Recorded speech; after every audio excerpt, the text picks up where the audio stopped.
quelles sont mes erreurs, quelles sont mes propres responsabilités dans le fait que je n'avance pas.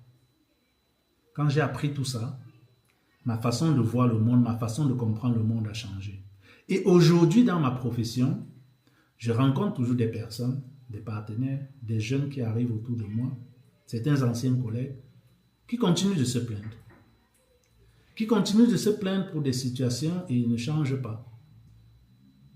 Mais le problème, ce n'est même pas de se plaindre. Il y en a qui partent jusqu'à se mettre à l'encontre de celui qui est en train de leur apporter une solution à leur problème. Au point qu'ils ne voient plus la solution, ils ne voient que le problème partout. Ils sèment la zizanie parce que tout ce qui les intéresse, c'est le gain individuel. Dans mon organisation ou dans mes projets et dans tout ce que je fais dans la vie, je pense à la communauté premièrement. Je ne vais pas dire que je vais changer, mais ce que je vais dire, c'est que j'ai foi en l'être humain, même si c'est une personne, pour qui mes actions touchent le cœur au milieu de sang. Je suis fier de moi parce que c'est un succès. Très peu sont en mesure de quantifier et qualifier leur succès. Mon succès, ce n'est pas combien j'ai dans mon compte bancaire parce que ça ne sert à rien.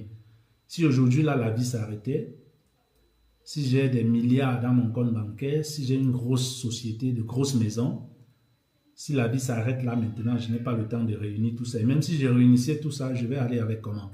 C'est impossible. Donc, ce qui m'intéresse, c'est, dans la vie, ma richesse, c'est le succès des autres. Parce que quand le succès des autres me rend heureux, moi-même, j'ai réussi. On se plaint tous les jours, mais sachez que la vraie réussite, ou bien le bien-être, être heureux, c'est ce qui conditionne notre succès. J'ai vu des mamans au Cameroun, au fin fond de Bangwa. Je salue la communauté Bangwa, mon village natal, côté papa. Je salue aussi la communauté Bangoula parce que c'est aussi évident que là-bas, c'est les mêmes choses. J'ai vu des grands-mères. Quand vous visitez ces grands-mères, vous n'avez peut-être pas mangé depuis le matin, ou bien vous venez même de manger.